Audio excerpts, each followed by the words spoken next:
My boss humiliated me during a luxury retreat. She's used to scrubbing floors.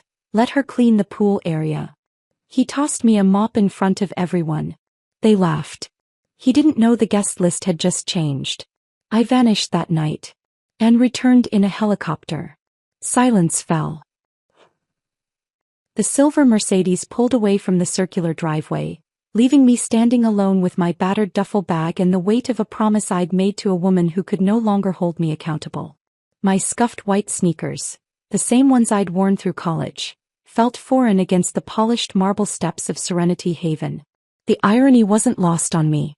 Here I was, about to become invisible in the very place my mother had built from her dreams.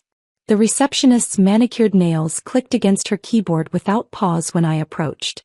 Her nameplate read Brittany in gold letters, and her expression suggested I was interrupting something far more important than my arrival. "You the new girl?" she asked, eyes still glued to her screen. "Clock in, grab a uniform, don't be late. Locker room's down the hall, third door on your right. Orientation starts in 20 minutes. I nodded, absorbing every detail. The way she didn't offer her name. How her voice carried the practiced indifference of someone who'd delivered this speech countless times. The subtle way she positioned her body to create distance. I wasn't a person to her. I was just another replaceable pair of hands. "Thank you," I said softly, shouldering my bag. She didn't acknowledge the gratitude. "Before we continue, if you believe everyone deserves workplace dignity regardless of their role, please subscribe. It's free and helps us reach more people who need to hear this. Now let's see how this unfolds." The employee corridor felt like stepping into a different world. Gone were the warm earth tones and soft lighting of the guest areas. Here fluorescent bulbs buzzed overhead, casting harsh shadows on beige walls. My footsteps echoed against the linoleum floor, each step taking me further from the life I'd known and deeper into the reality my mother had wanted me to understand. From day one, I became a student of human behavior. During my first kitchen shift, I watched the head chef, Marcus, tear into a teenage prep cook who diced onions slightly too large. "We're not feeding pigs here," he screamed, his face flushed red. "Do it again, and this time use your brain." The kid's hands shook as he started over, and I saw something die behind his eyes, that spark of eagerness every new employee brings on their first day. But it was Scott Morrison, the operations head, who truly commanded attention.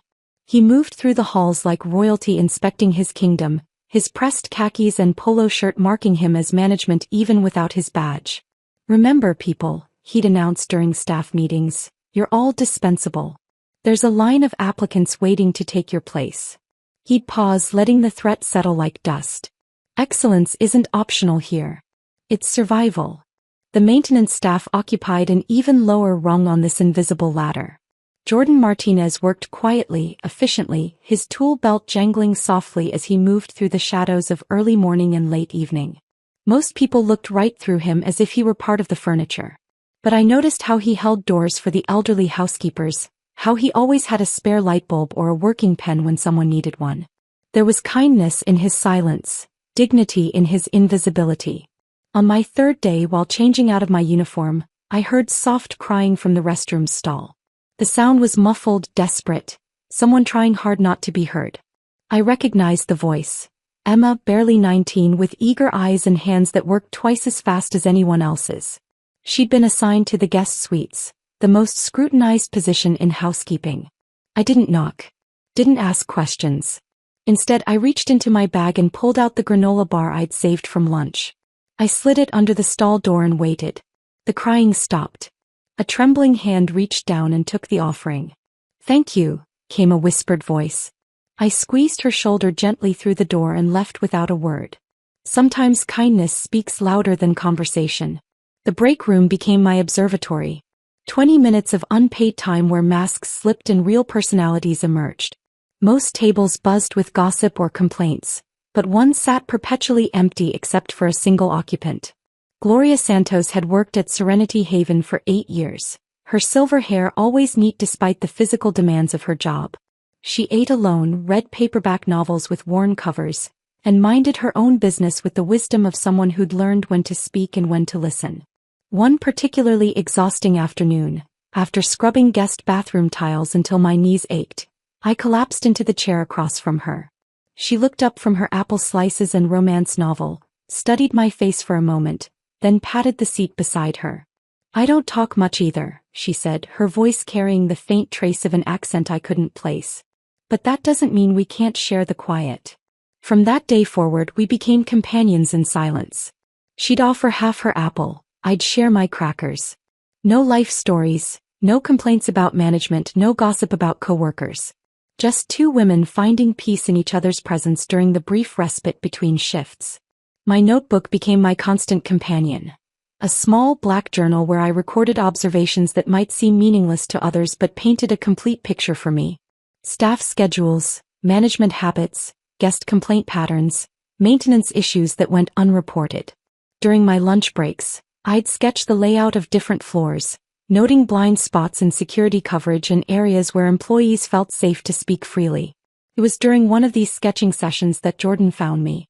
I'd chosen a quiet corner near the loading dock, my pen moving quickly across the page as I mapped out the service corridors. "Planning an escape?" he asked, his tone light but curious. There was no judgment in his voice, just genuine interest. I looked up at him, really looked. He had kind eyes behind wire-rimmed glasses and calloused hands that spoke of honest work. "More like understanding the layout," I replied truthfully. "I learn better when I can see how everything connects." He nodded as if this made perfect sense. "This place has more hidden passages than most people realize.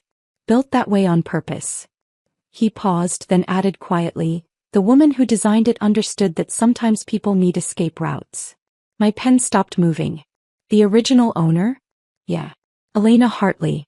She died a few years back, but everyone who worked for her still talks about how different things were then."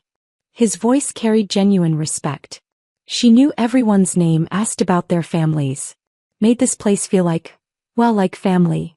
I resumed sketching, but my hand trembled slightly. "What happened to her family?" "Has a daughter somewhere, I think. But she never comes around. Probably too busy with her fancy life to care about this place." He shrugged. "Can't say I blame her. Money changes people." If only he knew how wrong he was about that daughter. But my silence had become my greatest asset, and I wasn't about to abandon it now. Instead, I simply smiled and returned to my drawing, adding one more note to the growing collection of truths I was gathering about my mother's legacy, and the people who were either destroying it or desperately trying to preserve what remained of her vision. The email arrived on a Tuesday morning, marked with red exclamation points and Scott's signature aggressive tone. "VitaTech Industries full facility booking. Zero tolerance for mistakes. Smile wider, speak less, be invisible." The tech company's logo gleamed from the header. A sleek, modern design that promised innovation and disruption. What they disrupted, I would soon discover, was any remaining shred of dignity I thought I could maintain. The preparation was military-grade intense. Extra housekeeping shifts, kitchen staff working double time, and groundskeepers trimming every blade of grass to perfection. Scott prowled the corridors like a general before battle, his clipboard clutched tight, barking orders with unprecedented fervor. "These people pay more in a weekend than most of you make in 6 months, he announced during the emergency staff meeting. Act accordingly." I drew the short straw, pool and patio duty under the merciless July sun. While other staff retreated to air-conditioned interiors between tasks, I spent my days scrubbing pool tiles, arranging lounge chairs in precise geometric patterns, and polishing glass surfaces that reflected the blazing heat back into my face. My uniform, already faded from countless washes, grew darker with sweat stains that no amount of laundering could eliminate. The VitaTech executives arrived in a convoy of black SUVs, their designer luggage handled by bellhops while they swept into the lobby wearing expensive casual wear, the kind of calculated informality that costs more than most people's monthly rent. I watched from behind the pool house, noting how they moved with the confidence of people who'd never questioned their right to occupy space. By the second day, the heat had become unbearable. The pool deck radiated warmth even through my rubber-soled shoes, and the metal handles of my cleaning equipment burned my palms. I found myself taking frequent breaks in the shade, pressing cold water bottles against my wrists to cool my overheated blood.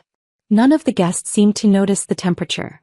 They lounged comfortably under market umbrellas, their drinks perpetually refreshed by attentive servers. The wine mixer was scheduled for Friday evening, the crown jewel of their retreat package. String lights twinkled overhead, casting romantic shadows across the patio where I'd spent the week scrubbing. A jazz quartet played softly while servers circulated with champagne flutes and artisanal canapés. I was assigned to maintain the perimeter, emptying ashtrays and collecting abandoned glasses with the ghostly efficiency of good help. Scott appeared at my elbow as I bent to retrieve a discarded napkin. His cologne was overpowering in the evening heat, a cloying sweetness that made my stomach turn. "Make sure you stay busy," he hissed, his voice low enough that nearby guests couldn't hear. "These people don't want to see you standing around." I nodded, continuing my circuit. The conversations around me buzzed with industry jargon and corporate gossip. Acquisitions, market disruptions, personnel changes discussed with the casual cruelty of people who viewed human resources as exactly that, resources to be optimized or discarded.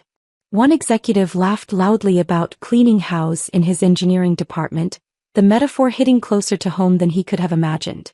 The moment arrived without warning. I was refilling the champagne bucket with ice when Scott's voice cut through the ambient chatter like a blade. "Perfect timing," he announced, his tone jovial but carrying an edge that made several conversations pause. "She's used to mops. Let her clean the pool drain too." The mop appeared in my peripheral vision before I could process what was happening. Scott's throw was deliberate, theatrical, a performance designed for maximum humiliation.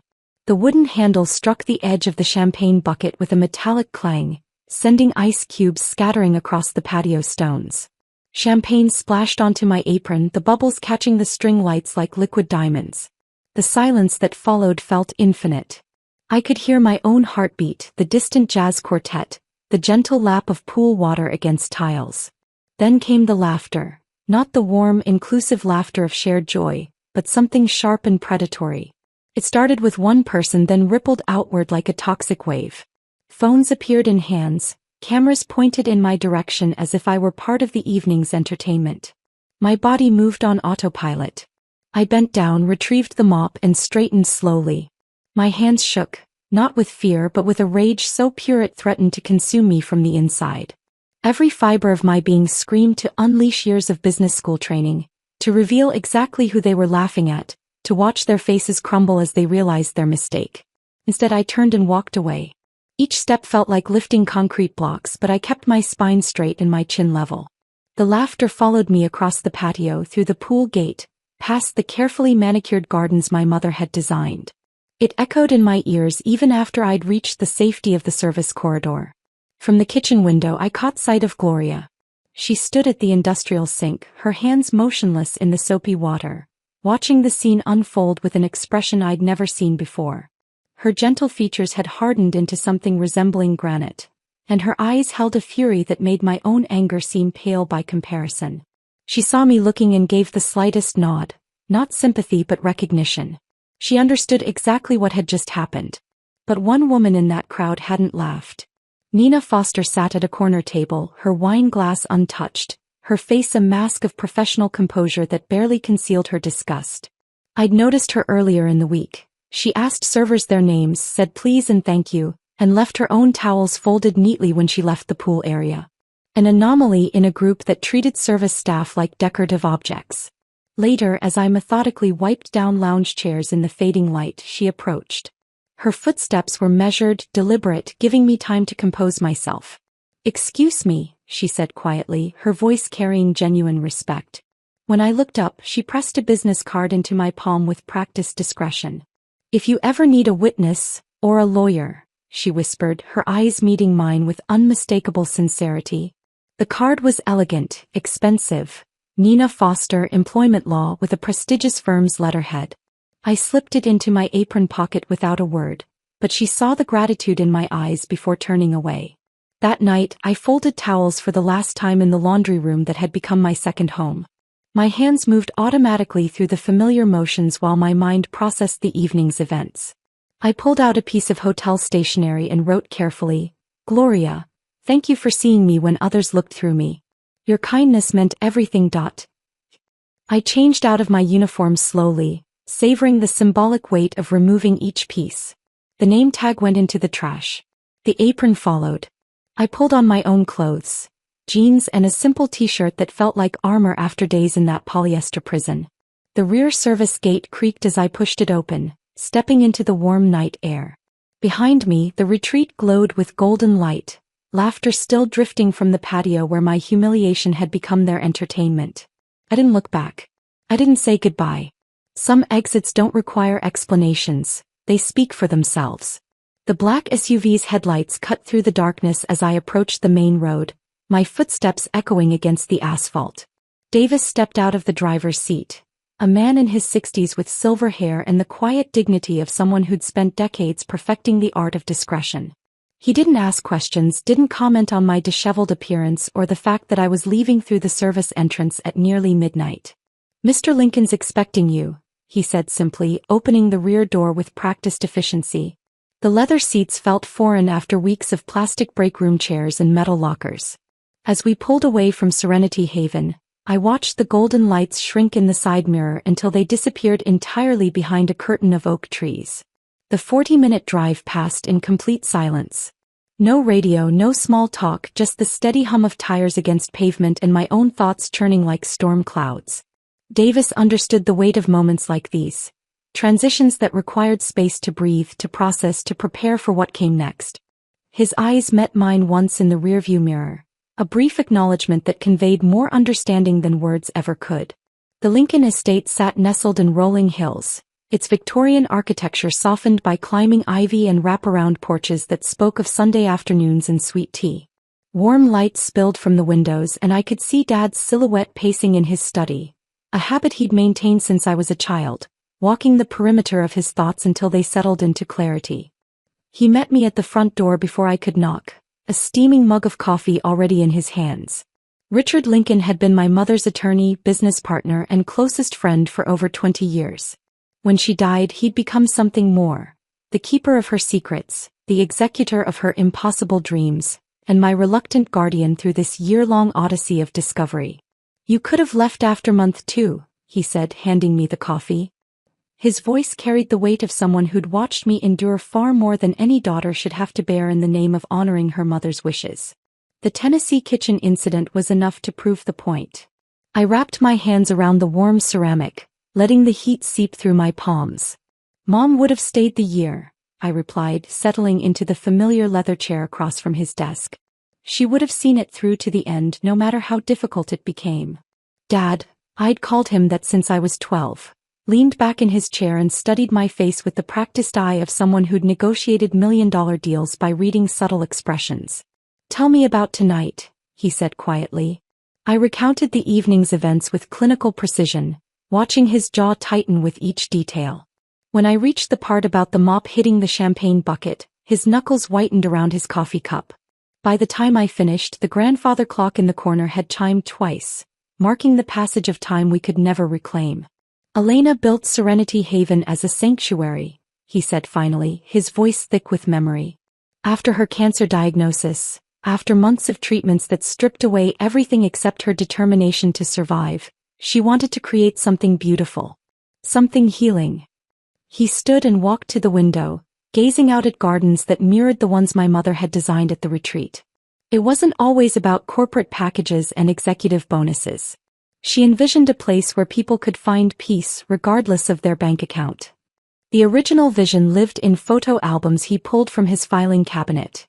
Images of families recovering from tragedy, support groups for cancer survivors, art therapy sessions for children with disabilities. My mother had poured her heart into every detail, from the meditation gardens to the wheelchair-accessible paths that wound through native wildflower meadows. Her will was unconventional, Dad continued, returning to his desk with a leather portfolio I'd seen countless times over the past year. "She could have simply left you the controlling stake in the company. Instead, she insisted you earn it by walking in the shoes of every person who would ever work for you."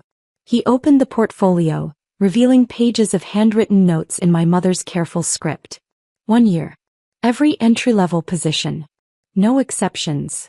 I traced my finger along her words, feeling the indent of her pen against the paper. "She wanted me to understand the weight of leadership," I whispered. "She wanted you to understand the weight of humanity," he corrected. Elena knew that power without empathy becomes tyranny. She'd seen too many executives who viewed their employees as disposable assets rather than human beings with families, dreams, and dignity. The journey had taken me across 4 states and through 11 grueling months. Industrial kitchens in Atlanta where I'd learned that burns and cuts were considered occupational hazards rather than safety failures. Laundry facilities in Nashville where the heat reached dangerous levels and nobody complained because they needed the work. Guest services in Asheville where I'd been screamed at by entitled customers who viewed service staff as emotional punching bags. Each position had taught me something different about the machinery of hospitality, how quickly turnover occurred when managers ruled through fear, how small kindnesses could transform someone's entire day, how dignity wasn't a luxury but a fundamental human right that too many employers forgot to provide. Scott Morrison was the final test, I said, pulling out my notebook and sliding it across the desk. Everything I observed, every conversation I overheard, every pattern of abuse I witnessed, it's all documented. Dad flipped through the pages, his expression growing grimmer with each entry. Staff turnover rates that approached 90% annually. Complaints that were filed and mysteriously disappeared. A toxic culture that had transformed my mother's sanctuary into exactly the kind of workplace she'd spent her life trying to reform. "We've seen enough," he said finally, closing the notebook with a decisive snap. His phone buzzed against the desk. A text message that made him smile for the first time all evening. "Your corporate identity has been activated. Stephanie Hartley, Vice President of Operations and Employee Relations. Your business cards arrived this afternoon." I pulled out Nina Foster's card, the elegant lettering catching the lamplight. "I'm ready," I typed into my phone, sending the message that would set everything in motion. The response came within minutes. "I'll be there Monday morning. Time to make this right." My next call went to human resources at our corporate headquarters. The night manager, accustomed to emergency situations, answered on the second ring. "This is Stephanie Hartley. I need complete internal complaint records for Serenity Haven, dating back 3 years. Also staff turnover reports, exit interview transcripts, and any documentation related to Scott Morrison's management practices." My voice surprised me, calm, clear, carrying the authority I'd inherited but never fully claimed until this moment. "How quickly can you compile that information?" "We can have everything ready by Monday morning, Ms. Hartley. Is there anything else you need?" "Yes," I said, glancing at Dad, who nodded encouragingly. "Schedule a full facility audit for Tuesday. And arrange for temporary management coverage. We may need to make some immediate personnel changes." After hanging up, I sat in the familiar silence of Dad's study, surrounded by law books and family photos that included images of my mother from happier times. The woman in those pictures radiated the same quiet strength I'd been trying to channel all year, the same determination to create positive change in a world that often rewarded cruelty over compassion. "She'd be proud of you," Dad said softly, following my gaze to a photo of Mom cutting the ribbon at Serenity Haven's grand opening. "Not because you're about to seek justice, though that matters. She'd be proud because you chose to learn rather than judge, to understand rather than condemn." The truth behind the name, Hartley, carried more weight than I'd ever fully comprehended. It wasn't just about ownership or inheritance. It was about responsibility, legacy, and the courage to transform pain into purpose. Tomorrow would bring confrontation, difficult conversations, and the kind of leadership decisions that would define not just my career, but the kind of person I chose to become. Monday morning arrived with the kind of crisp clarity that makes everything seem possible. I chose my outfit with deliberate care, charcoal slacks that spoke of authority without arrogance, a navy blazer that commanded respect, and the pearl earrings my mother had worn to every important business meeting. The badge felt substantial in my palm. Stephanie Hartley, Field Auditor, Corporate Operations. No more polyester uniforms. No more anonymity. The front doors of Serenity Haven opened with a soft whoosh of air conditioning, and I stepped into the marble lobby where Brittany still sat behind her pristine reception desk. Her manicured fingers paused over her keyboard as I approached, her expression shifting from practiced indifference to curiosity. She didn't recognize me. 3 weeks had transformed more than just my clothing.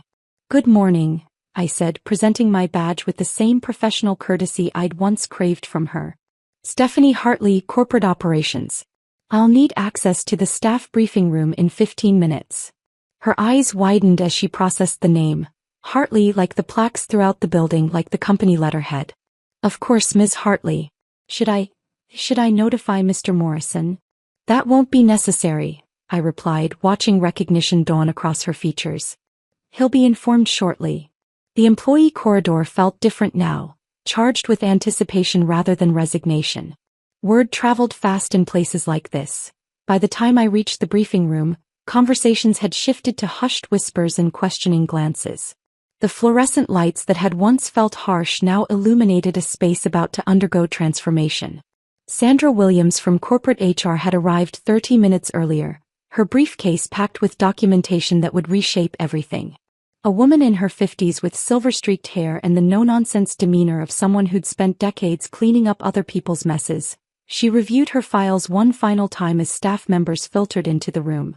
I watched familiar faces claim their usual seats. Jordan near the back, his tool belt traded for clean khakis and a button-down shirt that made him look younger, more hopeful. Emma, the young cleaner who'd cried in the bathroom stall, chose a middle-row seat, her posture straighter than I'd ever seen it. And there was Gloria, settling into her customary corner chair with the quiet dignity that had drawn me to her weeks ago. When Scott entered, the room's energy shifted perceptibly. He wore his usual uniform of pressed khakis and a polo shirt, his clipboard clutched like a shield against whatever corporate audit was about to disrupt his carefully constructed kingdom. His eyes swept the room with practiced authority until they landed on me. For a split second, confusion flickered across his features. He'd seen me before, somewhere sometime, but couldn't quite place the context. Then Sandra stood and his attention shifted to the immediate threat of a corporate HR review. "Good morning, everyone," I began, my voice carrying through the room with calm authority. "We're here today to review ethical conduct standards at Serenity Haven. This facility has a proud history of hospitality excellence, and we want to ensure that extends to how we treat each other as colleagues and team members." Whispers rippled through the assembled staff like wind through tall grass. I saw Marcus, the kitchen manager, shift uncomfortably in his seat. The housekeeping supervisor's face had gone pale. And Gloria, dear Gloria, dropped her pen with a soft clatter that seemed to echo in the sudden silence. Her eyes met mine across the room, and I watched understanding bloom across her weathered features. The quiet woman who'd shared apples in silence, who'd offered kindness without expectation of return, was seeing me, really seeing me for the first time. Her hand pressed against her heart as if to steady its sudden racing. Scott's chuckle cut through the tension like a blade. Well, he said, rising from his chair with theatrical confidence. "Now you're playing inspector? What's next? Gonna teach us all how to fold towels properly?" The condescension in his voice was palpable, designed to diminish me in front of the very people who'd watched him humiliate others countless times. I reached into my briefcase and withdrew a manila folder thick with documentation. "These are formal staff complaints and guest incident reports linked directly to your management practices, Mr. Morrison," I said, extending the folder toward him. 23 documented cases of workplace harassment, hostile behavior toward employees, and conduct violations spanning the past 18 months. His confident smirk faltered as he opened the folder.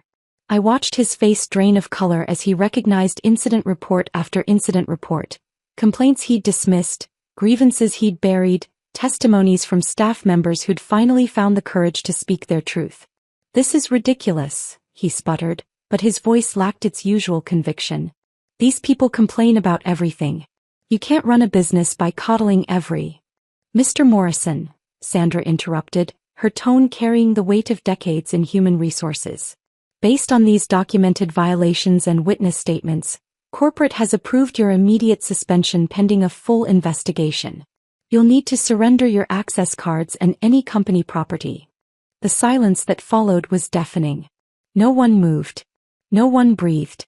Scott's face cycled through disbelief, anger, and finally a kind of desperate panic as the reality of his situation crystallized. He looked around the room, perhaps expecting someone to defend him, to speak up on his behalf. Instead, he found only the faces of people he'd spent months terrorizing, watching him face consequences for the first time. He stormed toward the door, his clipboard clattering to the floor as he shoved past Jordan's chair. "This isn't over," he muttered, though whether to me or the room in general remained unclear. The door slammed behind him with a finality that seemed to release something in the air, tension that had been building for months, fear that had kept good people silent for far too long. No one clapped. No one cheered. The moment was too heavy, too significant for celebration. Instead, there was a collective exhale, as if everyone had been holding their breath for longer than they'd realized. Later that afternoon, I found myself in the retreat's main conference room, facing the VitaTech executives who were scheduled to remain for 2 more days. Nina Foster sat in the front row, her expression unreadable but her presence deeply reassuring. The others arranged themselves in clusters, their expensive casual wear and confident postures marking them as people unaccustomed to being lectured about their behavior. 3 nights ago, I began, my voice steady despite the weight of what I was about to share. I stood in this very building wearing a housekeeping uniform, carrying a mop that had been thrown at my feet for your entertainment. Murmurs of recognition rippled through the group as memories clicked into place. You laughed. You took photos. You treated a human being's dignity as disposable for the sake of a moment's amusement. One woman in the back row dabbed at her eyes with a tissue, her face flushed with what I hoped was shame. Others shifted uncomfortably, suddenly finding their phones or the table surface infinitely interesting. But Nina sat with her arms crossed and her face radiating pride, the look of someone who'd chosen correctly when it mattered most. I want to tell you about the real cost of that laughter, I continued, and for the next 20 minutes I shared not just my story, but the stories of every person who'd ever been dismissed, degraded, or dehumanized in the name of someone else's entertainment. The room grew quieter with each word, the weight of collective responsibility settling over them like a heavy blanket. When I finished, the silence stretched long enough to feel permanent. Finally, the VitaTech CEO, a man who'd laughed loudest that night, cleared his throat. Miss Hartley, he said, his voice noticeably subdued, we owe you and your entire staff a formal apology. This isn't who we want to be as a company. It was a start. Not redemption perhaps, but recognition. And sometimes recognition is where real change begins. The VitaTech executives departed on Wednesday morning, their luggage heavier with the weight of uncomfortable truths. As their black SUVs disappeared down the winding driveway, I found myself standing alone in the employee break room, holding an object that had become far more than cleaning equipment. The mop, the same one Scott had thrown at my feet, rested against the wall where someone had carefully cleaned and positioned it. Jordan appeared in the doorway, a measuring tape in one hand and a curious expression on his face. You sure about this? He asked, eyeing the clear display case he'd helped me order from a local craftsman. The glass was pristine, the wooden base crafted from reclaimed oak that matched the retreat's rustic aesthetic. Absolutely certain, I replied, lifting the mop with reverence rather than resignation. Inside the case it looked transformed, not a tool of humiliation but a symbol of dignity reclaimed. The brass plaque Jordan had engraved read simply, "Respect starts here." As words spread through the building, staff members began filtering into the break room throughout the afternoon.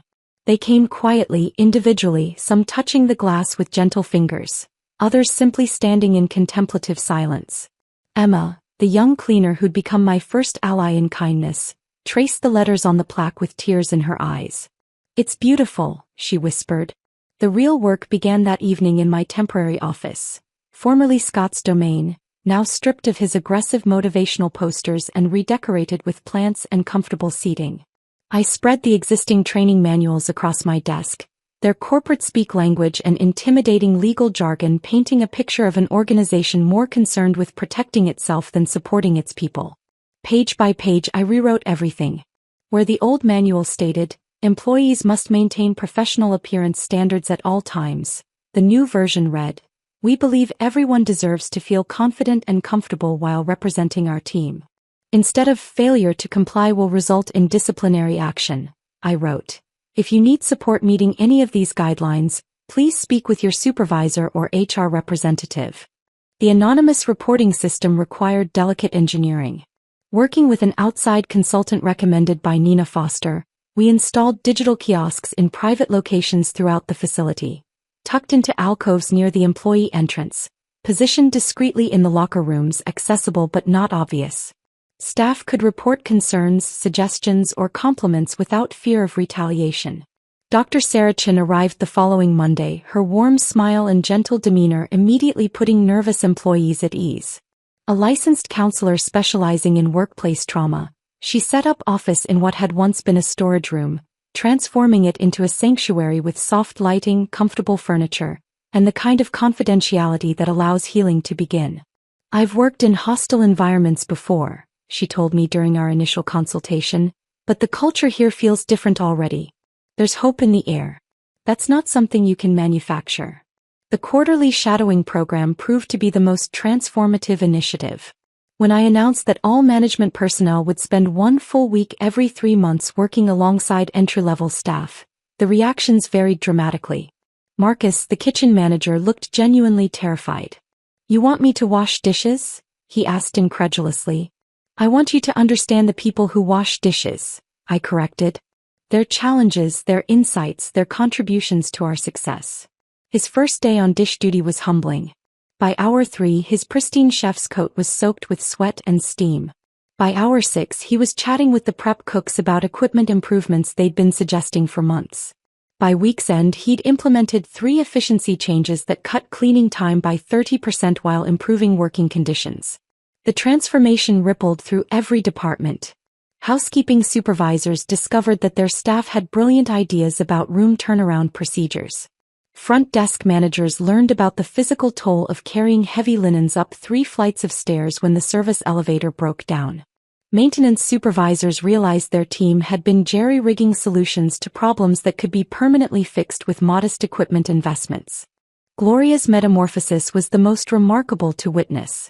No longer relegated to solitary lunches, she found herself surrounded by colleagues eager to hear her stories and benefit from her decades of institutional knowledge. When I offered her the position of staff mentor, a newly created role focused on supporting new employees and facilitating communication between departments, her eyes filled with tears. "I never thought anyone saw me as more than just background," she admitted, her voice trembling with emotion. "You've given me back my voice." Jordan's promotion to facilities coordinator came with a 40% salary increase and the authority to implement the safety and efficiency improvements he'd been quietly noting for years. His first official act was installing ergonomic floor mats in the kitchen, dramatically reducing the back strain that had plagued staff for months. Emma's journey from crying in bathroom stalls to housekeeping team lead exemplified the kind of growth that became possible when people felt valued rather than expendable. Her natural empathy and attention to detail, once overlooked by previous management, made her exactly the kind of leader who could inspire rather than intimidate. The halls began echoing with genuine laughter again. Not the nervous chuckles of people walking on eggshells, but the easy camaraderie of colleagues who respected each other. Conversations flowed more freely. Suggestions were offered without fear. Problems were solved collaboratively rather than through intimidation. Scott's departure was handled with professional discretion. No press releases, no dramatic confrontations, just a final paycheck and a mailed letter outlining the terms of his separation. I made a conscious decision never to speak his name again within these walls. He'd caused enough damage. He wouldn't be granted the power to continue haunting the people he'd tormented. "Some people collect grudges," Dr. Chin observed during one of our weekly check-ins. "You're collecting healers."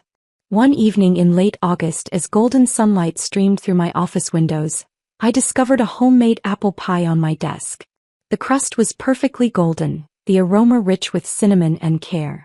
A small sticky note was attached to the pie tin, written in Gloria's careful handwriting. "Your mama would be proud. Not because you fought, but because you healed." I sat alone in that office, tears streaming down my face as I processed the profound truth in those words. My mother hadn't left me this inheritance to seek revenge or prove points. She'd wanted me to understand that real leadership meant creating environments where people could flourish, where dignity was non-negotiable, where kindness was considered a strength rather than a weakness. The pie was delicious, but the message was even sweeter. Change wasn't just possible, it was happening, one conversation, one policy revision, one act of intentional kindness at a time. In transforming Serenity Haven, I was discovering that healing others had somehow healed something broken inside myself as well. As autumn approached, bringing with it the crisp promise of new beginnings, I found myself genuinely excited about the future we were building together. Not just for me, not just for the company, but for every person who would walk through these doors and be treated with the respect and dignity that should be every worker's birthright. The mop in its glass case caught the evening light, No longer a symbol of humiliation but a daily reminder that respect truly does start here. With how we choose to see each other, how we choose to treat each other, and how we choose to build something better from the ruins of what came before. The photograph appeared on Instagram at 7:23 a.m. on a Tuesday morning, posted by Alex Chin, our newest marketing intern who'd started just 3 weeks earlier. The image was simple. The glass case containing the mop, morning sunlight streaming through the break room windows, casting prismatic rainbows across the brass plaque. The caption read, "Our new boss used to mop this floor. This is what real leadership looks like. #respect starts here. #Serenity Haven." Within hours, the post had been shared thousands of times. By afternoon, it had crossed platforms: Twitter, LinkedIn, Facebook. Each share carrying its own commentary about workplace culture, dignity, and authentic leadership. News outlets picked up the story, but not in the sensationalized way I'd feared. Instead, journalists focused on the transformation, the healing, the radical idea that treating people with respect could actually improve business outcomes. Good Morning America called on Wednesday. The Today Show followed on Thursday. I declined them all. This wasn't about creating a media spectacle or positioning myself as some kind of corporate savior. The story belonged to Gloria, to Jordan, to Emma, to every person who'd found their voice in a place that had once tried to silence them. Instead, I found myself at my laptop late one evening, the break room quiet except for the gentle hum of the refrigerator and the distant sound of the night cleaning crew going about their work with newfound pride. The words flowed onto the screen like water finding its natural course. Learning leadership one floor at a time. The column wasn't meant to be a manifesto, just an honest reflection on what I'd discovered during those 11 months of intentional invisibility. I wrote about the arrogance of assuming leadership could be learned from textbooks and boardrooms alone. About the profound wisdom that exists in every corner of an organization, waiting for someone brave enough to listen. About the difference between managing people and serving them. I submitted it to Harvard Business Review on a whim, expecting either rejection or heavy editing that would sanitize the raw emotion. Instead, they published it exactly as written with a simple author bio. Stephanie Hartley is VP of Operations at Serenity Haven Retreats and believes that the best leaders are made, not born, one authentic interaction at a time. The response was immediate and overwhelming. My inbox flooded with messages from executives sharing their own stories of workplace transformation, from employees describing toxic environments they hoped to change, from business students questioning everything they'd been taught about leadership hierarchy. One message from a hotel housekeeper in Denver brought tears to my eyes. "Thank you for seeing us. Thank you for showing others that we matter too." But it was the email from Dr. Patricia Williams, Dean of Business at Northwestern University, that sparked the idea that would become my mother's true legacy. "We'd like to invite you to speak to our MBA students," she wrote. "But more than that, we'd like to explore creating a scholarship program based on your mother's philosophy of servant leadership." The Hartley Dignity Grant was born from that conversation, designed not just to provide financial support but to fundamentally reshape how we think about leadership development. Instead of rewarding traditional metrics like GPA or networking skills, the grant required applicants to spend 6 months working in entry-level positions within service industries. Their final essays had to demonstrate not just what they'd learned about business operations, but how the experience had changed their understanding of human dignity in the workplace. The first recipient was chosen unanimously by our selection committee. Emma Rodriguez, the young woman who'd once cried alone in bathroom stalls, had submitted an application that read more like poetry than a traditional scholarship essay. She wrote about the power of small kindnesses, about leadership as healing rather than conquering, about her dream of opening her own hospitality business where every employee would be treated as family. The award ceremony took place in the same break room where her journey had begun, with Gloria presenting the check while Jordan operated the camera and Marcus, transformed by his own quarterly shadowing experience, provided homemade cupcakes that had become his signature contribution to office celebrations. "This isn't just money for school," Emma said, her voice steady now where it had once trembled. "This is proof that pain can become purpose, that the worst moments of our lives can become the foundation for helping others." 3 months later, I found myself standing at my mother's graveside on a crisp October morning, the kind of day she'd always said was perfect for new beginnings. The headstone was simple granite, engraved with her name, dates, and a single line: "She made spaces for healing." Fallen leaves carpeted the ground in shades of gold and crimson, and somewhere in the distance church bells chimed the hour. I knelt and placed 2 items at the base of the stone. A rolled cleaning rag, not the mop from the display case, but a fresh cloth that symbolized ongoing work rather than past trauma, and a single white gardenia, her favorite flower. The gardenia had been surprisingly difficult to find in October, requiring calls to 3 different florists before I located one willing to special order it. I walked every step, I whispered, my breath visible in the cool air. Just like you wanted me to. Just like you did when you were building something beautiful from something broken. The words felt simultaneously enormous and intimate, a conversation across the veil of mortality that somehow felt as natural as our talks had been when she was alive.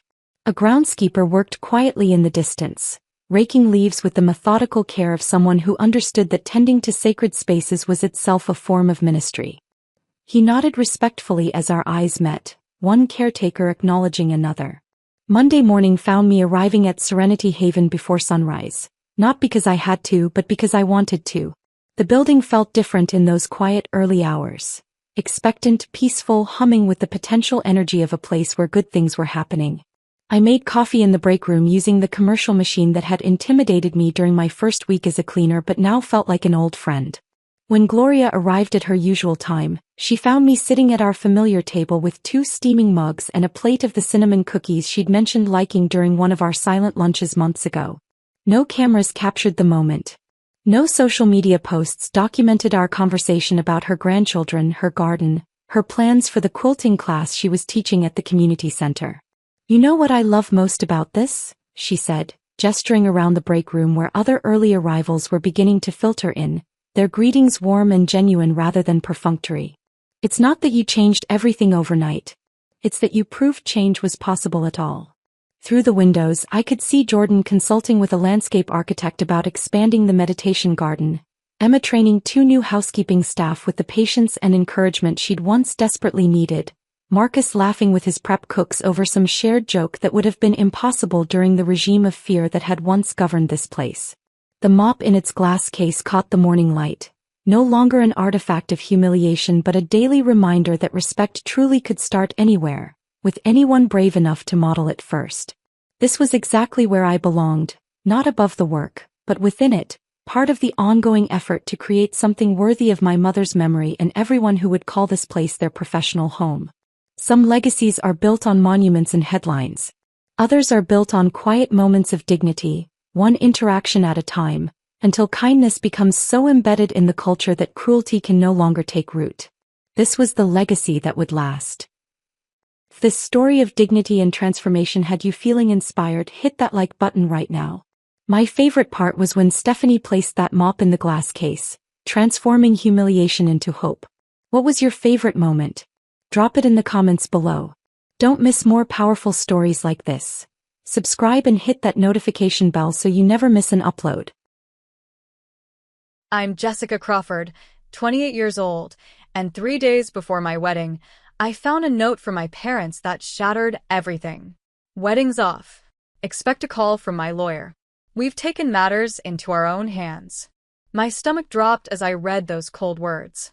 After years of trying to please my controlling parents while building my own life with Tyler, they had finally gone too far.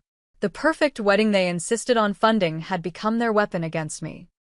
I stood in our family home clutching that note, knowing I wouldn't argue or fight back.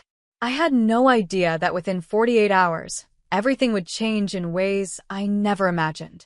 Before I dive into this story, let me know where you're watching from in the comments below, and please hit that like and subscribe button if you've ever had to stand up against family pressure for someone you love. Growing up as the only child of Richard and Eleanor Crawford meant being raised with both privilege and pressure. Our family had wealth going back 3 generations, with my father running a successful investment firm and my mother maintaining our social connections in Boston's elite circles. From an early age, I understood that my future had been mapped out: attend an Ivy League school, pursue a respectable career, and eventually marry someone from a suitable family with the right background, connections, and bank account. While I did attend Brown University as they wished, I developed a passion for interior design rather than business or law as they had hoped. After graduation, I surprised them by refusing a position at my father's firm and instead joined a boutique interior design studio. Over the next 6 years, I worked my way up to become a senior designer with my own impressive client list. My parents eventually accepted my career choice, especially when they saw I was successful, but they never stopped viewing it as a temporary diversion before I settled into a proper marriage. Their vision of my future husband was always clear: someone from our social circle, preferably with an MBA from Harvard or Yale, working in finance or law, and from a family they could brag about at their country club. That's why Tyler Williams immediately failed their test when I introduced him 2 years ago. I met Tyler at a charity fundraiser for arts education in public schools. While I was there as a donor, Tyler was being recognized for his work as a high school art teacher who had developed an innovative program connecting disadvantaged students with professional artists. The moment he stepped on stage to accept the award, I was struck by his genuine passion and humility. He spoke without notes, from the heart, about how art had saved him as a teenager and how he wanted to create that same opportunity for his students. At the reception afterward, I introduced myself, and we ended up talking for hours. Tyler grew up in a middle-class family in Western Massachusetts, his father a plumber and his mother a nurse. He worked through college on scholarships and student loans, eventually earning his master's in education. There was nothing pretentious about him, just authentic warmth, intelligence, and a contagious enthusiasm for his work. Our first date was nothing like the formal dinners I'd become accustomed to with previous boyfriends my parents approved of. Tyler took me to an interactive art exhibit created by his students, followed by dinner at a small family-owned restaurant where he knew the owners by name. For the first time, I felt completely comfortable being myself, without monitoring my words or behavior to meet someone else's expectations. Over the next few months, our relationship deepened quickly. We shared values about what truly matters in life, even if our backgrounds were different. 6 months ago, during a weekend trip to Cape Cod, Tyler proposed with a simple but beautiful ring that had belonged to his grandmother. Without hesitation, I said yes. When I called my parents to share the news, their response was lukewarm at best. "That's wonderful, dear," my mother said with an unmistakable pause. "We should all have dinner soon to discuss the plans." That dinner became the first battleground in what would become a war over our wedding. My parents insisted on hosting and paying for an elaborate wedding at the Rosewood Estate, one of the most exclusive venues in New England. "It's what the Crawford family does," my father stated as if reciting a natural law. 300 guests minimum. Full orchestra. Top caterer. When I suggested a smaller, more intimate ceremony that better reflected Tyler and me, they acted as if I'd suggested getting married in a fast food restaurant. "What will people think?" my mother asked, genuinely distressed. The Harrington's daughter had 600 guests at her wedding last year. Tyler, wanting to make peace, suggested we compromise. "It's important to Jessica that you're happy with the wedding," he told my parents. "Maybe we can find middle ground." Over the following weeks, I found myself in a constant tug-of-war between my vision and my parents. I won some battles, choosing my own dress rather than the designer my mother preferred, selecting a menu that included comfort food stations alongside the formal dinner. But I lost others. The guest list ballooned to 250 people, many of whom were my parents' business associates and social connections I barely knew. Tyler tried to remain positive, but I could see his discomfort growing as the wedding budget increased to astronomical figures. "Are you sure this is what you want?" he asked one night after my parents insisted on hiring a celebrity photographer who had shot for Vogue. "I want us to be married," I answered honestly. "And I want my parents' blessing. I'm hoping if I compromise on the wedding, they'll eventually accept you and respect our relationship."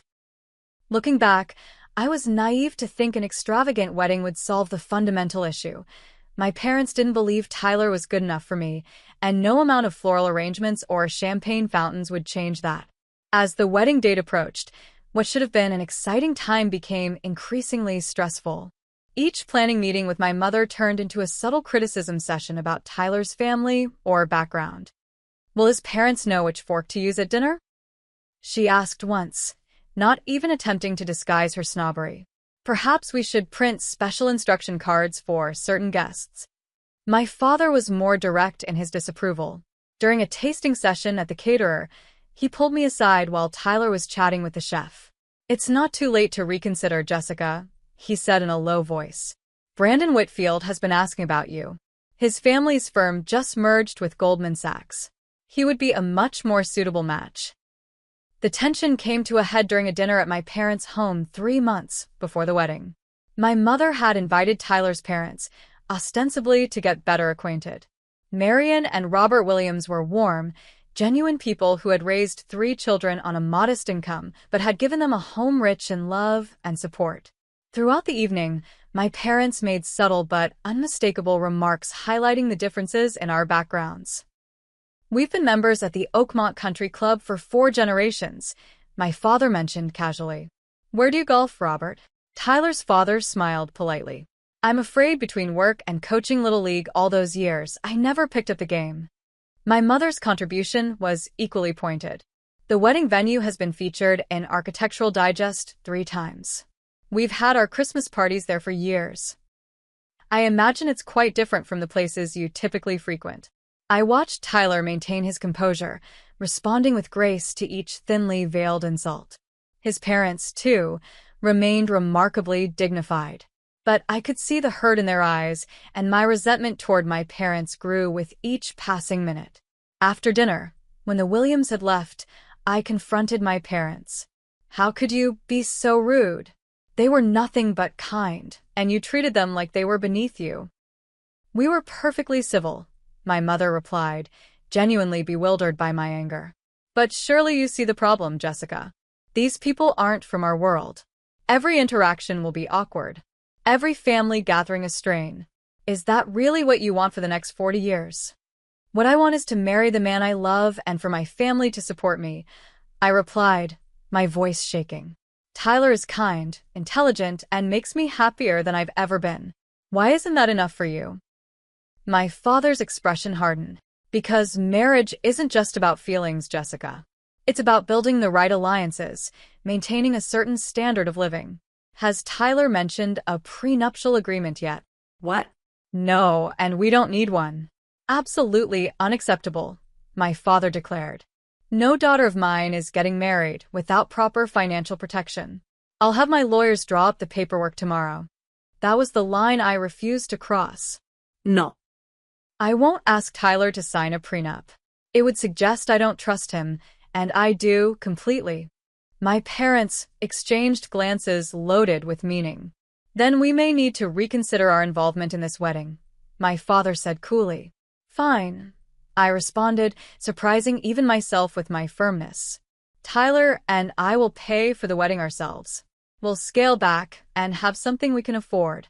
The threat of me taking control seemed to startle them. After a tense silence, my mother said, "Let's not be hasty. We'll continue as planned, but this discussion isn't over." They reluctantly backed down, but the atmosphere remained frigid. That night, as I vented my frustration to Tyler over the phone, he suggested a solution I'd been secretly considering. "We could just elope," he said. "Fly to Hawaii, get married on the beach with just us and a couple of friends as witnesses. No drama, no power struggles." The idea was tempting. But despite everything, they're still my parents, I sighed. "I've always imagined them at my wedding. I keep hoping they'll come around once they get to know you better." "Then we'll do this your way," Tyler assured me. "Just remember, at the end of the day, it's about us building a life together. Everything else is just decoration." We continued with the wedding plans, but I began noticing my parents having hushed conversations that would abruptly stop when I entered the room. Twice, I overheard the phrase "background check" and felt a chill run through me. "Are you investigating Tyler?" I confronted them one evening. My father looked offended. "Don't be ridiculous, Jessica. We're simply making sure all the wedding arrangements are properly vetted." I didn't believe him, but with only weeks until the wedding, I chose to focus on finalizing the details rather than fighting another battle I wasn't sure I could win. Looking back, that was my mistake, believing that my parents would respect my choice simply because I'd stood my ground. I underestimated just how far they would go to maintain control over my life. 1 week before our wedding, I returned home early for my final dress fitting. The alterations had been completed faster than expected, and I was in high spirits, finally feeling the excitement that had been overshadowed by family tension. Walking into my parents' house, where I'd been staying to facilitate last-minute wedding preparations, I heard voices coming from my father's home office. Thinking it might be the wedding planner, I approached the partially open door. "So there's nothing more substantial we can use?" I heard my father ask. A voice I didn't recognize replied, "The financial issues are mostly student loans, typical for someone in education. As for the relationship timeline, it's ambiguous enough that it depends how you interpret it." My mother's voice chimed in, but there was definitely overlap. That's what matters.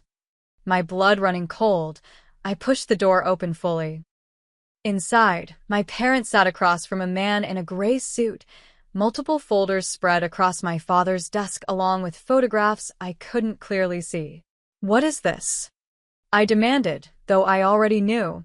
The stranger quickly gathered the materials while my parents exchanged alarmed glances. My father recovered first, dismissing the man with a quick nod. After he left, my father tried to take control of the narrative. "Jessica, please understand, we're only looking out for your best interests.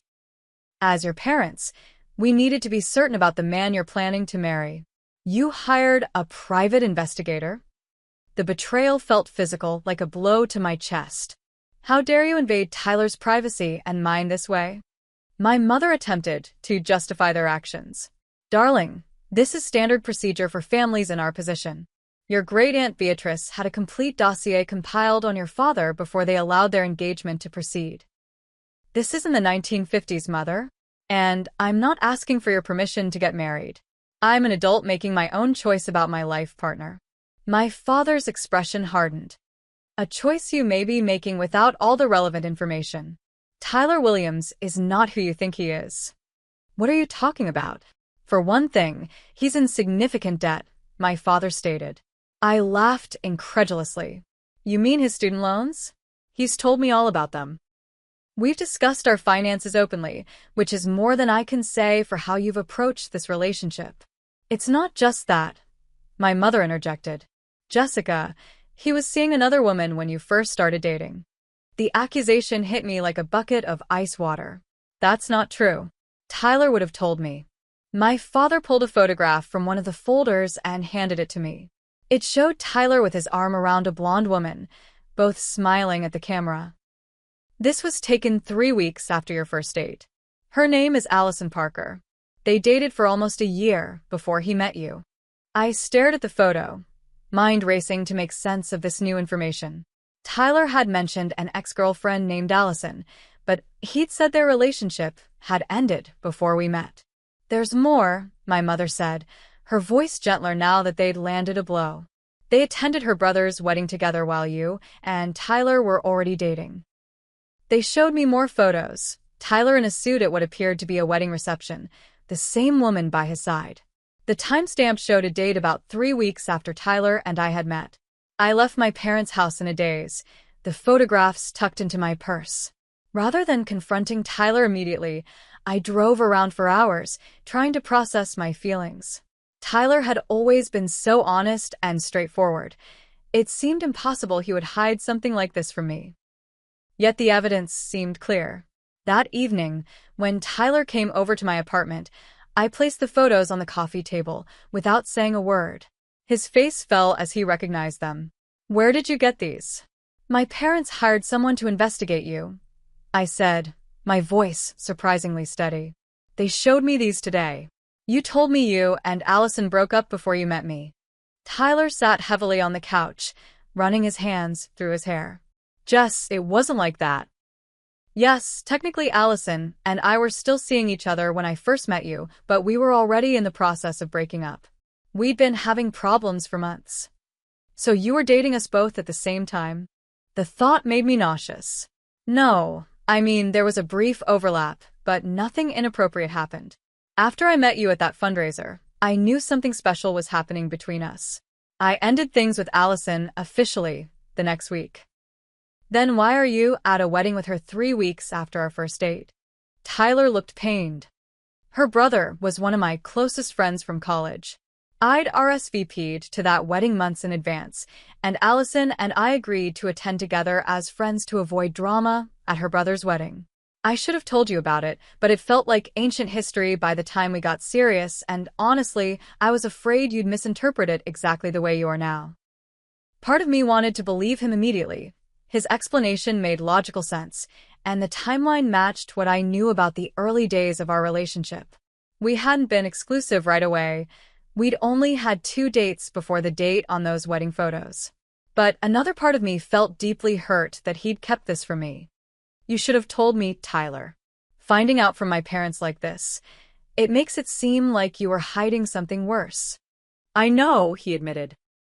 I made a mistake by not being completely transparent. But Jessica, I promise you there was no cheating, no betrayal. By our 3rd date, Allison and I were completely done, and I was already falling for you. I needed space to think. I believe your explanation, but I'm still upset you weren't honest with me. I think I need some time alone tonight. Tyler looked devastated but nodded. I understand.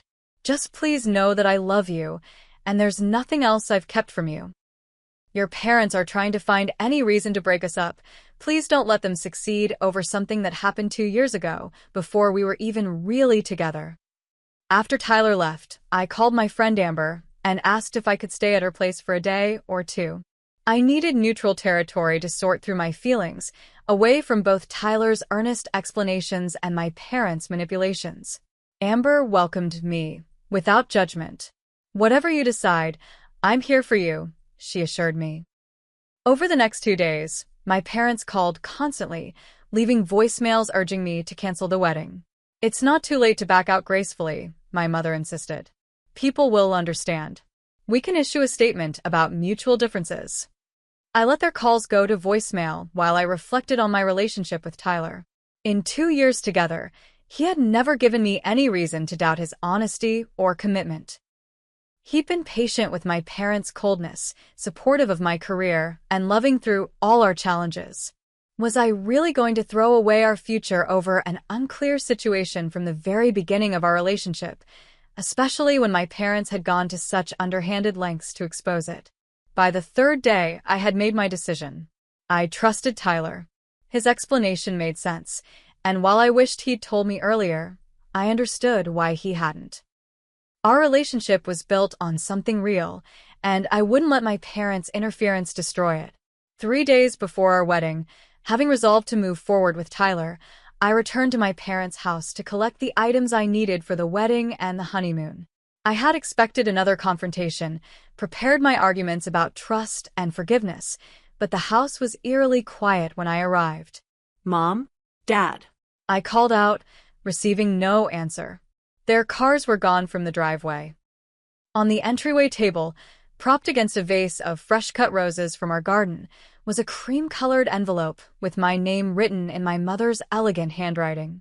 Inside was a single sheet of their personal stationery with a message that stopped my heart. Weddings OFF. Expect a call from my lawyer. We've taken matters into our own hands. My first thought was that this must be some kind of extreme scare tactic, my parents' last-ditch effort to make me reconsider. With shaking hands, I called Tyler. They've left me a note saying the wedding is off. I told him, my voice trembling despite my efforts to stay calm. They mentioned lawyers and taking matters into their own hands. Have you heard anything? Nothing, Tyler replied, sounding concerned. What do you think they mean? I don't know. I'm trying to call them now, but their phones are going straight to voicemail. Over the next hour, a horrifying picture began to emerge. I called our wedding planner to ask if my parents had been in contact with her. Oh, Jessica, she said, her voice filled with awkward sympathy. I was going to call you today. Your father contacted me yesterday to cancel all the arrangements. He said there was a family emergency and the wedding needed to be postponed indefinitely. He's already paid the cancellation fees. He did what? I nearly screamed into the phone. He had no right to do that. I'm so sorry, she replied. Since he was the one who signed the contracts and paid the deposits, One by one, I called our vendors, the caterer, the florist, the photographer, and received the same response. My parents had systematically canceled every service for our wedding. But the worst was yet to come. The venue coordinator sounded genuinely regretful. "Your father not only canceled, Ms. Crawford. He made it clear that if we worked with you directly to reinstate the event, his law firm would find a way to make things extremely difficult for us. Given your family's connections, we can't afford to get on their bad side." I sank onto the stairs in the foyer, feeling physically ill. My parents hadn't just withdrawn their support, they had actively sabotaged our wedding, using their wealth and influence as weapons. Tyler arrived at the house 30 minutes later, his face tight with concern. When I showed him the note and explained what I discovered, I expected anger, perhaps suggestions that we pursue legal action of our own. Instead, he sat beside me on the stairs and took my hands in his. "Jessica, I'm so sorry they've done this to you," he said gently. "But listen to me, this doesn't change anything about us. We still have each other. We can still get married, maybe not in 3 days and not with 250 guests, but we can figure this out." His calm in the face of this crisis steadied me. "I won't let them control my life this way," I said, finding my resolve. "I won't argue with them or fight about the money they've spent. That's what they want, for me to beg and negotiate. But this is our wedding, our life. If they don't want to be part of it, that's their choice." Tyler helped me gather my belongings, my wedding dress, the honeymoon luggage I'd already packed, personal items I didn't want to leave behind. As we carried everything out to his car, I took one last look at the house where I'd grown up, feeling a profound sense of loss but also a strange liberation. For the first time, I was choosing my own path without seeking my parents' approval. We drove to Tyler's apartment, which would soon be our shared home. Once we had brought everything inside, the emotional weight of the day finally caught up with me. I collapsed onto his couch and burst into tears, not delicate, dignified tears, but ugly, wrenching sobs that came from the deepest part of me. Tyler held me without trying to stop my crying, understanding that I needed to release the pain and betrayal. "Let it all out," he murmured, stroking my hair. "I'm here. We're going to get through this together." When I could finally speak again, I looked up at him with swollen eyes. "What are we going to do about the wedding?" "Everything's canceled. Everyone's been told it's not happening." Before Tyler could answer, my phone rang. It was Amber. "Jessica? What the hell is going on? Your mother just called me saying the wedding is canceled because you found out something terrible about Tyler." She was very vague but implied he'd been unfaithful or something. I told her that sounded like complete bullshit, but I wanted to check on you. I explained the situation, including my parents' investigation and their unilateral decision to cancel everything. "Those manipulative monsters," Amber said, her loyalty warming my heart. "Listen, we're not letting them win. I'll start calling everyone on your side of the guest list right now. Tyler can contact his people. We'll explain there's been a family dispute, but the wedding is absolutely still happening. We just need to figure out where." After I hung up, Tyler looked at me questioningly. "Is that what you want? To still try to have the wedding this weekend?" I thought about it for a moment. "Yes," I said firmly. "Not because I'm in a hurry, but because I won't let them dictate our lives this way. It won't be what we originally planned, but maybe that's better. Something smaller, more authentic to us." Tyler smiled, the relief evident on his face. "I like that idea. Actually, I've always thought the big production wasn't really you anyway." "It wasn't," I admitted. "I got caught up in trying to please my parents, thinking if they saw how happy I was, they'd eventually accept you.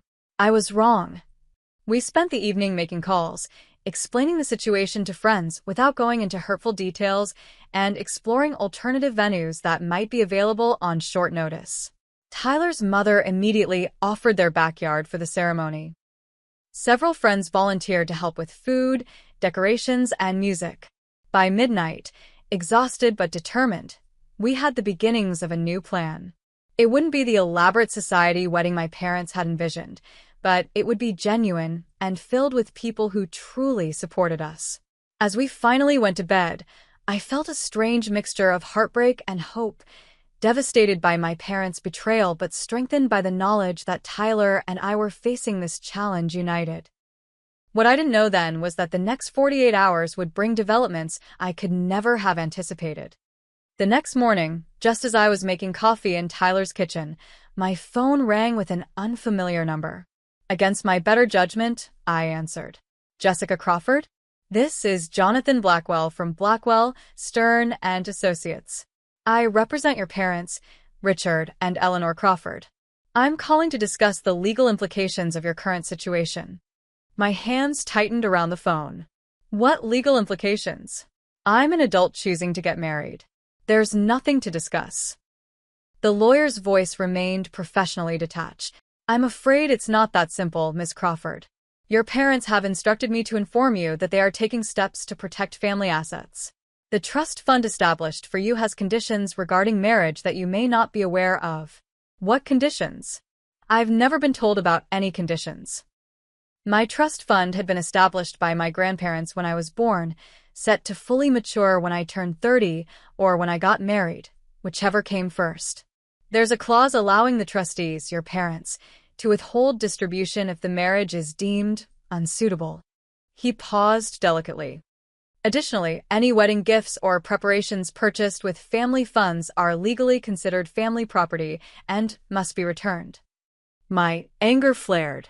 That's ridiculous. You can't possibly enforce something like that. We're also filing for a temporary restraining order preventing you from accessing the family vacation properties, business interests, and certain heirloom items until this matter is resolved. The conversation continued for several more minutes, with the lawyer outlining increasingly outrageous demands and restrictions. By the time I hung up, I was shaking with a combination of rage and disbelief. Tyler, who had been watching my expression darken throughout the call, gently took the phone from my hand. What's happening? They're trying to cut me off financially, I explained, my voice hollow. Threatening to withhold my trust fund, demanding the return of wedding gifts, blocking me from family properties. It's like they're treating me like a rebellious teenager instead of a 28-year-old woman. Tyler's face paled slightly. Jessica, I never wanted to come between you and your family, especially not financially. Maybe we should postpone the wedding, give everyone time to calm down. No, I interrupted firmly. That's exactly what they want. They think if they threaten my financial security, I'll fall in line. But I don't care about the money, Tyler. I care about us. Though I meant what I said, I also knew we needed legal advice of our own. Later that morning, I called Marcus Goldstein, a lawyer I'd met through my work who specialized in family law. He agreed to see us immediately. Marcus's office was a stark contrast to what I imagined my parents' high-powered legal team worked in, small, cluttered with books, and decorated with children's artwork. But his reputation was excellent, and more importantly, he had no connections to my parents' social circle. After listening to our story, including the details about the trust fund, Marcus leaned back in his chair with a thoughtful expression. Your parents are bluffing, at least about the trust fund. I'd need to see the exact language. But trusts established by grandparents typically can't be modified with new conditions after the fact.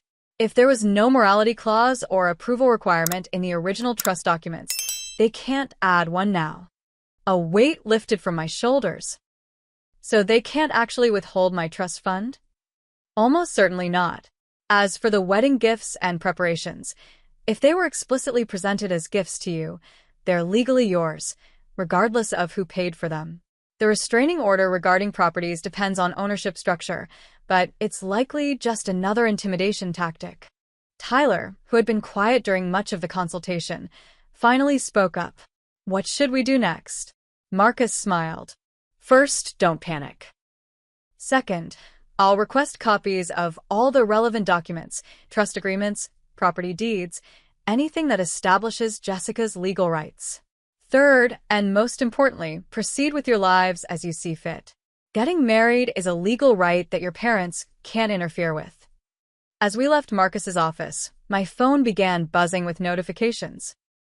Friends were messaging about strange calls they'd received from my mother, asking probing questions about Tyler, and suggesting the wedding was canceled due to concerning information about him. "They're trying to turn my friends against you," I said in disbelief as I scrolled through the messages. Most of my close friends, like Amber, had seen through the manipulation. But some acquaintances and more distant social connections were already sending politely worded messages expressing understanding about the difficult decision and hoping I was taking care of myself during this challenging time. It hurt to see how quickly some people accepted my parents' version of events without even checking with me.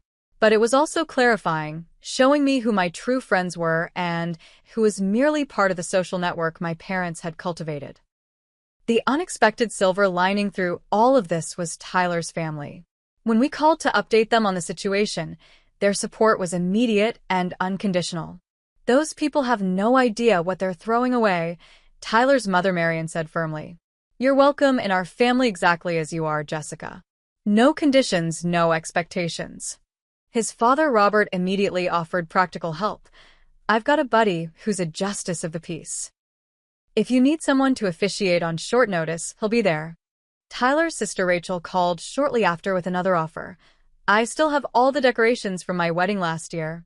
Lights, table settings, everything. It's yours if you want it." The contrast between my family's rejection and the Williams family's embrace couldn't have been more stark.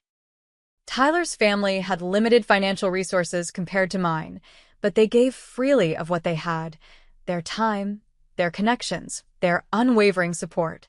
As the day progressed, we continued making alternative arrangements for a smaller wedding.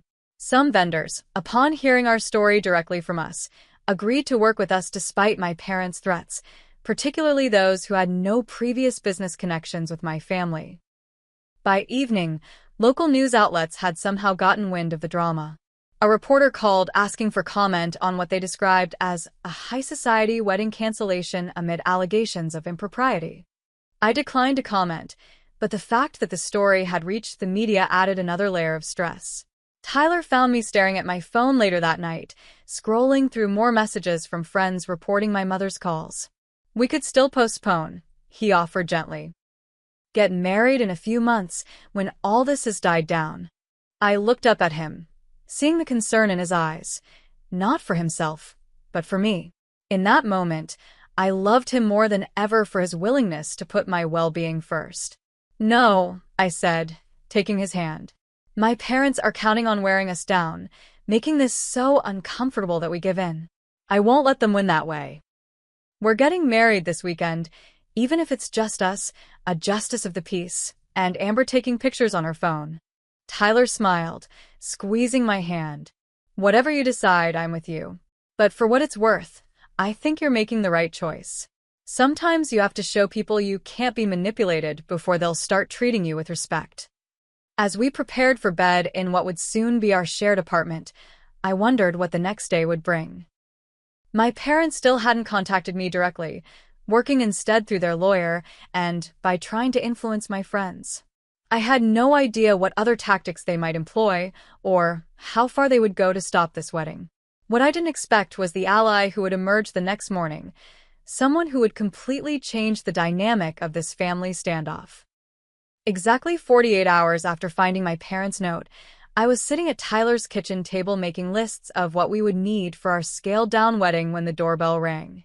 Tyler, who had gone out to pick up breakfast, wasn't due back yet, so I approached the door cautiously, half expecting to find another lawyer, or perhaps even my parents themselves. Instead, I opened the door to find my grandmother Margaret standing there, her silver hair perfectly styled as always, wearing one of her trademark tailored suits. "Grandma?" I said in shock. My father's mother lived primarily in New York and rarely visited Boston without advance notice. At 82, she still maintained an active social calendar and served on multiple charitable boards. "Hello, dear," she said calmly. "May I come in? I believe we have matters to discuss." Still stunned, I stepped aside to let her enter. Grandmother Margaret had always been kind to me, but she was also a formidable woman who had navigated Boston's high society for decades with grace and steel. I had no idea which side of this family dispute she would take. She surveyed Tyler's modest apartment with interest rather than judgment. So this is where you'll be living? It has good bones. Excellent light in this room. Grandma, I said, finding my voice. How did you know I was here? Did my parents send you? She laughed, a surprisingly youthful sound from such an elegant older woman. Your parents have no idea I'm here. In fact, they'd be quite upset if they knew. She settled herself on Tyler's couch and patted the space beside her. Sit down, Jessica. I think it's time you heard some family history. I sat, bracing myself for whatever was coming. Grandmother Margaret took both my hands in hers, her grip surprisingly strong. First, let me say that I am deeply disappointed in how your parents have handled this situation.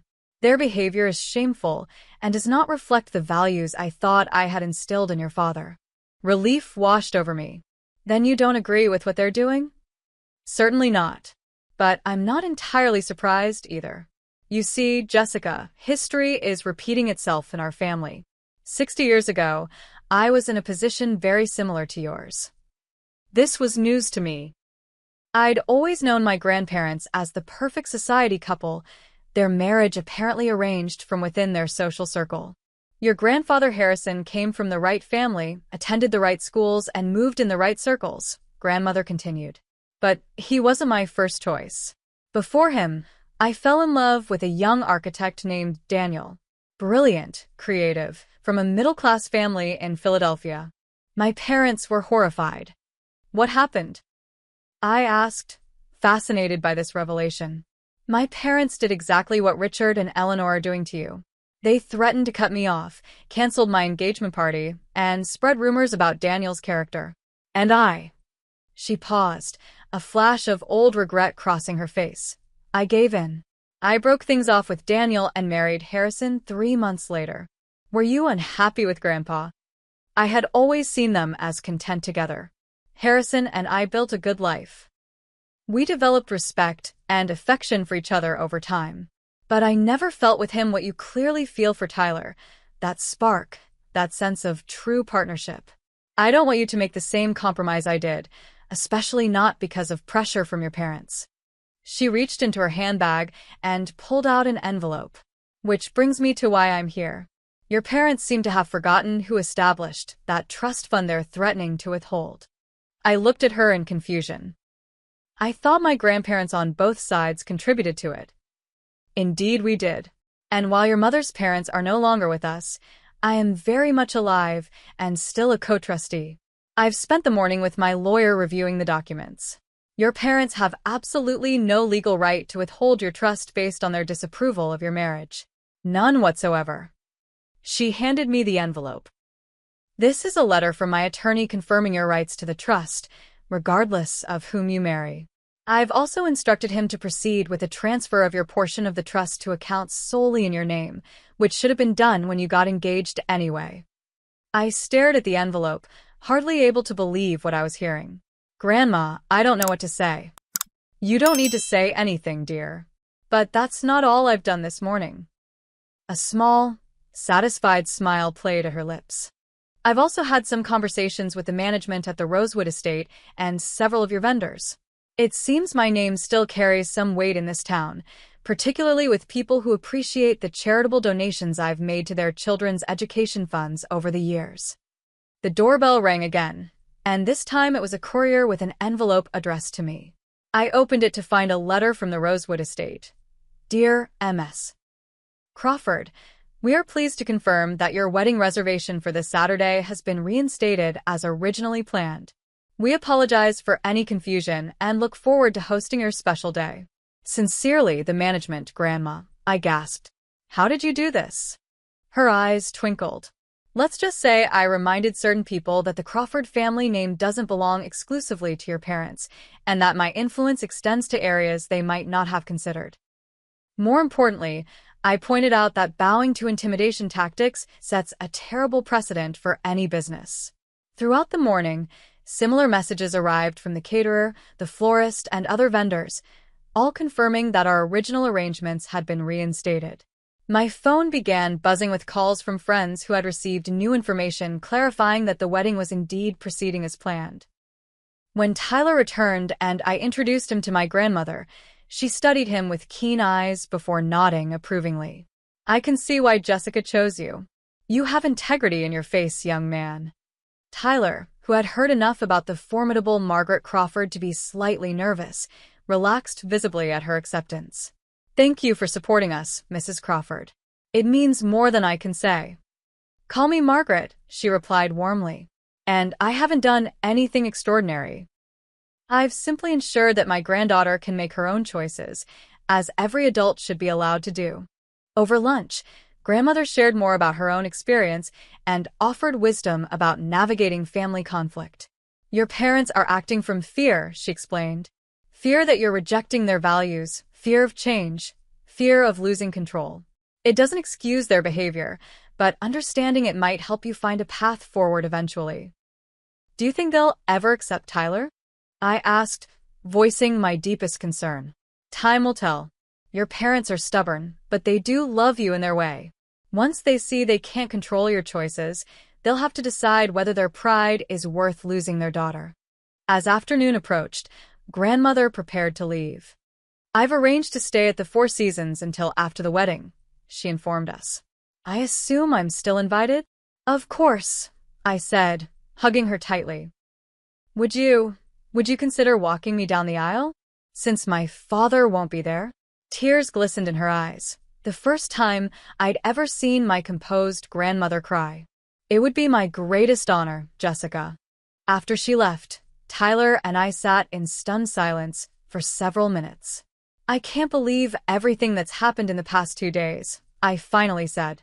From thinking our wedding was completely ruined to having it all put back together again. Tyler squeezed my hand. Your grandmother is amazing. Definitely see where you get your strength from, and it's not from your parents. As we resumed wedding preparations with renewed energy, I reflected on the unexpected gift my parents' interference had ultimately given us, clarity about what truly mattered and who truly supported us. The wedding would proceed with or without my parents, and while their absence would leave a hole in my heart, it would also remind me that I had chosen authenticity over approval, just as my grandmother wished she had done 60 years ago. Saturday morning dawned clear and perfect, the kind of crisp autumn day that photographers dream about for outdoor wedding photos. As I prepared in one of the Rosewood Estate's elegant suites, surrounded by Amber and my bridesmaids, there was a surreal quality to the moment. After the emotional roller coaster of the past week, it seemed almost miraculous that we were here, proceeding with our wedding as planned. My parents had maintained their silence, neither responding to the news that the wedding was back on nor making any further legal threats. Their absence created a bittersweet undercurrent to the day, but I refused to let it overshadow my happiness. You look absolutely beautiful, Amber said as she helped adjust my veil. I'd chosen a simpler dress than my mother had originally pushed for, an elegant A-line gown with delicate lace detailing rather than the princess ball gown dripping with crystals that would have better suited my mother's vision. I feel right, I replied, studying my reflection. Like I'm truly myself today. A knock at the door revealed my grandmother, resplendent in a silver-blue ensemble that complemented her eyes. It's almost time, dear, she said, her voice steady but her eyes bright with emotion. As the music began and we prepared to walk down the aisle, grandmother took my arm. Remember, she whispered, you're not losing a family today. You're expanding one. The ceremony was more moving than I could have imagined. Standing before our guests, a smaller group than originally planned but filled with people who truly cared about us, I felt a certainty I hadn't expected given the chaos of the previous days. Tyler's vows brought tears to my eyes. Jessica, when we met, I never imagined someone like you would choose someone like me. These past days have tested us in ways neither of us anticipated, but they've only strengthened my certainty that you are the strongest, most determined woman I've ever known. I promise to stand beside you through whatever life brings, to support your dreams as you've supported mine, and to remember always that when we face challenges together, we can overcome anything. My own vows, rewritten the night before to acknowledge our journey, came straight from my heart. Tyler, I choose you, freely, completely, and without reservation. Recent events have shown me that love isn't about meeting others' expectations or following predetermined paths. It's about recognizing the person who brings out your best self and building a life that reflects your shared values. I promise to remember this lesson through all our years together, to face life's challenges with the same courage and integrity you've shown, and to never take for granted the precious gift of choosing our own path. As we exchanged rings, I glanced at the seats where my parents should have been. Instead of emptiness, I found my grandmother, her presence a reminder that family is defined by love and support, not merely by blood. The reception was filled with genuine joy, lacking some of the extravagant touches my mother had planned, but somehow more meaningful for being slightly scaled back. Tyler's family mingled easily with my friends, creating new connections that felt natural and unforced. During the toasts, my grandmother rose to speak, commanding the room's attention without raising her voice. Marriage, she began, is not merely a social arrangement or an economic partnership, though many in our circles have treated it as such for generations. True marriage is a covenant between two people who see in each other not what society values, but what genuinely matters: character, compassion, and commitment. Jessica and Tyler have demonstrated all three qualities, not just in their relationship with each other, but in how they've handled the obstacles placed in their path. May their union remind us all that the most valuable family traditions are not those that restrict us to narrow paths, but those that give us the courage to forge our own. Her words seemed to hang in the air, a gentle rebuke to the values my parents had prioritized, and a blessing on the new family Tyler and I were creating. As the evening progressed, I received an unexpected message, a formal note delivered by courier. The handwriting was my mother's, the message brief and cold. We stand by our position that this marriage is a mistake. When you're ready to discuss this rationally, you know how to reach us. Mother and father, no congratulations, no well wishes, just a reaffirmation of their disapproval. I showed the note to Tyler, who simply folded it and put it away. "They'll either come around or they won't," he said gently. "Either way, we'll be okay." In that moment, surrounded by people who genuinely celebrated our happiness, my parents' absence hurt less than I might have expected. Their rejection was their choice, and for the first time, I fully accepted that I couldn't control their reactions, only my own. The weeks following our wedding brought both challenges and unexpected developments. True to her word, my grandmother ensured my trust fund was transferred to accounts in my name alone. Tyler and I moved forward with our lives, settling into our apartment and returning to our respective careers. About a month after the wedding, I received a text from my father, the first direct communication since the note. "Your mother and I would like to meet for lunch next week. Just to talk." The meeting was tense and awkward. My parents made no apologies for their behavior, but seemed to be testing whether reconciliation was possible. I set clear boundaries. "I love you both, but I will not tolerate any disrespect toward Tyler or his family. If you want to be part of our lives, you need to accept my choice of husband." My father, ever the businessman, seemed to approach the situation as a negotiation. "We may not agree with your decision, Jessica, but we recognize it's been made. Perhaps we can find a workable arrangement."